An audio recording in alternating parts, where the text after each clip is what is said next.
본안 심리와 관련해서는 아무 이견이 없었어요. 없어요. 5가지 쟁점 하나도 모두에 없어요. 대해서 8명의 헌법재판관 모두가 네. 같은 의견이에요. 그렇습니다. 그러면 근데 절차상 혹은 뭐 증거 인정이나 이런 거상, 그러니까 절차상이라는 게 국회에서의 소수 절차, 그다음에 헌법재판소의 심리 절차 여기에 문제 제기를 했다는 거 아니에요. 네. 이 문제 가지고 그렇게 한 달씩이나 싸울 이유는 없어요. 네. 그러니까 이제 지금 그 동안에 여러 썰이 돌았잖아요. 네. 지금 와서 생각해 보면 왜 그렇게 서로 상충하는 썰들이 많이 돌았을까? 네. 그리고 그 중에서 가장 그럴 법했던 거는 뭘까? 그리고 썰 중에서는 즉 반대로 봐야 되는 건데 거꾸로 썰이 돌아간 건 없었을까? 네. 이런 것 좀 생각해 볼 수 있죠. 우선 우리가 이제 이 문제를 판단하는데 지금 헌법재판관이 나중에 누군가가 회고록에서 정확히 밝히지 않는 한은 네. 사실을 확인할 수는 없어요. 뭐 그렇겠죠. 그러나 그런 전제를 두고 그런 제한 조건 아래에서 생각을 해보면 네. 우리가 이제 그 판단하기 되게 어려웠던 거는 헌법재판관들 사이의 관계가 어떤지에 대해서 우리가 정보가 없었어요.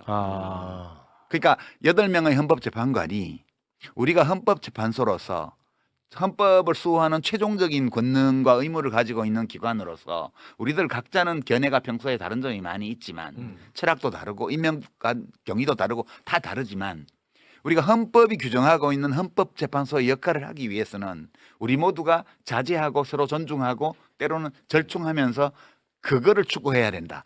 이런 공감대가 그 안에 강하게 이렇게 자리 잡고 있으면 사실 걱정할 게 별로 없는 사건이었어요. 근데 그게 아니고 다 똑같은 헌법재판관인데 네 맘대로 해. 난 내 맘대로 할 거야. 그러면 이제 그래갖고 서로 간에 막 불신하고 견제하고 이렇게 하면서 날짜를 못 잡고 이렇게 오다가 정 안 돼서 나중에 야 그러면 일단 날 잡고 그냥 투표해.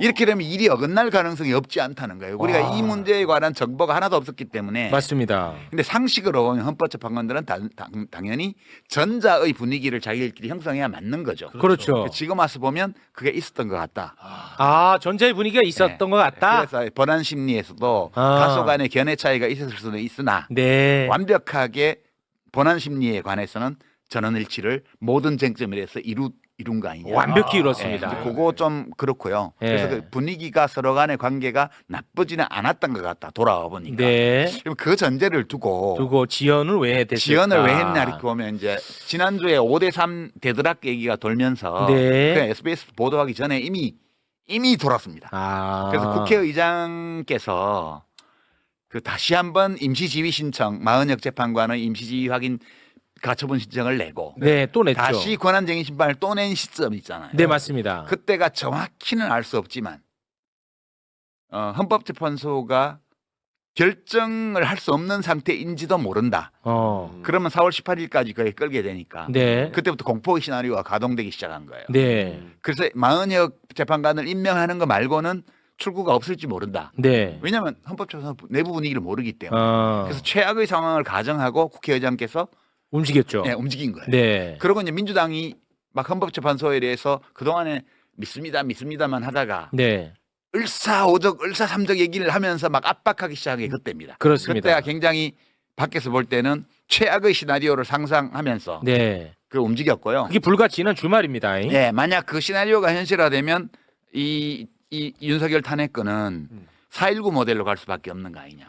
그랬죠. 그러니까 민중항쟁과 사임 네. 이 코스 말고는 정리할 길이 없는 거 아니냐 해서 각자들 마음속으로 이제 그때를 준비해서 운동화 끝매고 이럴 때예요. 네, 진짜 고통스러웠어. 근데 지금 생각해 보면 제가 볼 때는 이제 이랬던 게 아닌가로 짐작을 해요. 헌법재판관들이 다 인간관계가 있잖아요. 그래서 뭐 테니스에 뭐 한화복식 뭐 신청했다는 얘기도 들리고 네. 무슨 뭐 온갖 소문이 다 있어요. 뭐 카톡도 답장도 온다는 얘기, 뭐 전화도 받는다는 얘기 이런 얘기들이 막 돌 때예요. 그러면 네. 헌법재판관 입장에서 보게 되면 자기가 법조의 인간관계가 다 있고 자기 임명한 사람도 다 있고 추천한 사람도 다 있는데 매정하게 전화 와서 띄엄띄엄 딴 얘기하면서 이렇게 떠보는데 매정하게 전화 안 받을 수는 없잖아요. 그러니까 뭔가 응대는 해야 돼. 그 과정에서 소위 보수 쪽으로 알려진 재판관들이 실제 헌법재판소 내에서 이루어지는 흐름과 무관하게 그 사람들의 요구를 충족하기 위해서 자기가 나름 애쓰고 있다는 식의 페이크 액션을 이렇게 페인팅 모션을 했을 가능성이 있어요. 진보든 보수든 상관없이. 그럴 수 있겠다. 그러니까 밖에서 그때마다 그걸 깍두기 한 접시 받아오면 한정식 한 상을 차리는 식의 아, 그럴 수 있어. 이제 썰들이 만들어지는 거 밭글 돌리고 막 아. 찌라시 돌리고 이런 게 그럴 수 그러면서 있지. 이제 이게 많이 부풀려졌고요. 아, 그럴 수는 있어. 그러니까 제가 제일 유력하게 생각하는 거는 예.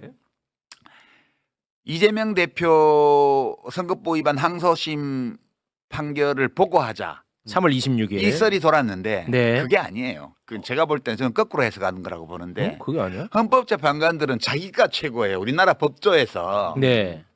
대법원에서는 대법원 판사가 최고라고 생각을 하고 예. 네. 헌법재판소에서는 헌법재판관이 최고라고 생각을 해요.